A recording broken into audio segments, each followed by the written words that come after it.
Hej og velkommen til min YouTube-kanal. I dag er det pizzaens tegn. Vi er ude i Kolde, der er ild i brændeovnen, og vi skal lave den fedeste forsommerpizza med nye kartofler, Vesterhavsost og løvstikke. Det er så simpelt, så det kunne næsten have været i Italien, bare lige, der er lige de råvarerne. Det er sådan ikke, det er over det nordiske. Men det er virkelig en fed danskerpizza, man så må sige. Men det bedste, vi har at byde på lige nu, synes jeg. Jeg starter med at skære kartoflerne ultra tyndt på en mandolin.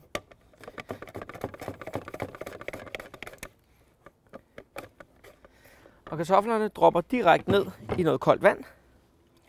Det tager lige det værste af stivelse af dem. Sådan en tykkelse her vil jeg anbefale. Man får ram på. Det er fantastisk. Så skal vi have vores Vesterhavsost. Den river vi egentlig bare over, når vi skal lave pizzaen. Løsningen, den hakker jeg lige lidt groft. Løvstik og kartofler har også det vildeste kærlighedsforhold. Og det er lige præcis det, vi skal udnytte på den her pizza her. Og så har jeg lige et skalotløg, og det hakker jeg ganske fint. Det er til, når pizzaen er bagt. Så får den lige et drut skalotløg. Og skalotløg for mig virker ligesom salt nærmest. Det fremhæver så meget smag. Og så kan mange sige, at det er lidt nørdet, og er der ikke et løg, ikke bare et løg. Det synes jeg virkelig ikke, det er. Skalotløg er klart det mest aromatiske løg i min verden, og er nærmest det, som man kan karakterisere som en urt i bund og grund. Så den har bare så meget at komme med. Jeg bruger den rigtig gerne frisk og ro i rigtig mange ting. Se, helt uden at kigge. Nå, sådan en gang frisk hakket skalotten der. Det er vist rigeligt. Yes, så er vi klar til at rulle pizzaen ud. Og opskrift på pizzadej, den finder du lige på linket lige her. Den har jeg lavet. Bare gå ind og se på den. Der er både sådan lidt anbefaling til, hvordan du skal lave en pizzadej, der skal gå hurtigt. En, der skal gå langsomt. Der er sådan lidt det hele. Men jeg har allerede en klar. Den står her. Vi er godt nok ved at hæve lidt sammen her i varmen, men det går stadigvæk her. Det er fint. Op med dig. Fordi formet til en god rund størrelse. Det er en meget god start. Panerede den i det her semola, grovvalset eller grov duumhvedemel. Og ikke være bange for at bruge en masse mel. Det kan altid banke det af bagefter, hvis der er for meget. Så trykker vi den lige ud i form. Og så en rullepind på. Og du kan sagtens fortsætte med rullepind, indtil du har den størrelse, du gerne vil have. Nu har jeg jo lavet et par pizzaer i mit liv, så jeg tager lige det sidste med hænderne her. Det går lidt hurtigere. Hvis der er lidt for meget mel på, så op over armen. Så banket væk. Sådan der. Tynd og fin pizza, cirka 30 cm diameter. Det er det, jeg går efter. Så laver vi altså en pizza bianco, det vil sige, det er en hvid pizza, ikke noget tomatsovs. Starter med at fordele en lille smule mozzarella. Og altid frisk mozzarella naturligvis. Det må gerne være den billige fra Rema eller Netto, eller hvor det nu handler henne.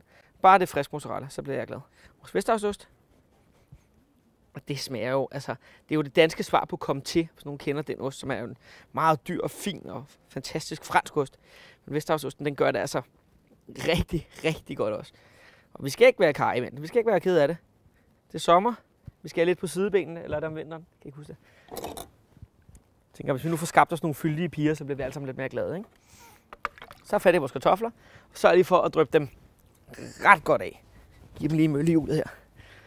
Vi skal ikke have vand på pizzaen, så bliver det altså bare noget sharp. Og kartoflerne skal ligge i et lag. De må ikke overlappe hinanden, for så får man altså bare rå kartoffel på sin pizza. Når den altså ikke er blevet færdig bagt, inden at pizzaen er færdig. Sådan der. Ej, det ser så smukt ud. Et godt skud løvstikke. Og der skal man heller ikke være bange for at bruge nogle urter. Bruger du olivenolie? En rigtig, rigtig fræk lille twist på den her. Det har jeg faktisk kun gjort en enkelt gang, men det er altså rigtig sjovt. Hvis du tager klaret smør du lige har lunet op, og gør det med det i stedet for olivenolie. Wow, det er ret vildt. Vi bruger olivenolie i dag, men prøv med klaret smør en gang, når du laver den her pizza her. Du dør af lykke ind i. Det er så dejligt. Sådan der, så simpelt er det. Nu skal vi i ovnen og bage den.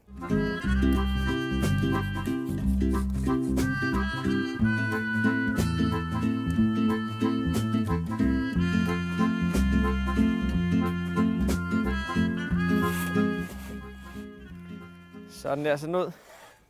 Prøv lige at se farverne her. Nu var den jo dejligt varm indenunder, men prøv lige, så vi kan løfte og se. Det skulle meget gerne være sådan en fin måne. Ej, det er flot. Fin månelandskab her, som vi meget gerne vil ramme. Så der er god varme i stenen.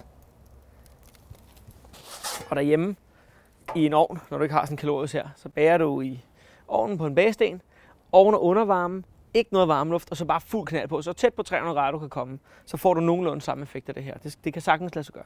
Så fortvivl ikke, bare fordi du ikke har alt muligt fancy udstyr. Så tog jeg lige mine finhakkede skalotter, og de får bare et godt drys herudover her. Frisk vandet peber. Får den også lige en gang. Sådan der. For eksempel der er kartofler på, så pas lige på med salten, fordi at osten er salt i sig selv. Så den venter vi lige lidt med. Simpelt, men enormt elegant og ret nordisk eller dansk baghave på pizza. Tyndt og sprødt, elegant, ligesom jeg vil have det. Lidt varmt. Løvstikke og kartoffel er fuldstændig formidabelt sammen. Og så med det der kick fra Vesterhavsosten og så lige skalotten. Det er så simpelt, og det er så godt samtidig. Rigtig god fornøjelse med at lave den her i ovnen på grillen, hvor jeg nu laver pizza henne. Husk at følge med på min YouTube-kanal. Der sker rigtig meget. Der sker rigtig meget pizza, men der sker også rigtig meget andet mad. Og skriv endelig til mig, hvis der er noget, jeg godt vil lære at lave. Er der en ret, I ikke lige har knækket koden på? Skriv det ned i kommentarfeltet, så tager jeg den op næste gang, jeg filmer. Jeg vil sindssygt gerne lave det, du gerne vil se, og måske lidt mindre af det, jeg tror, du gerne vil se. Tak fordi du kiggede med.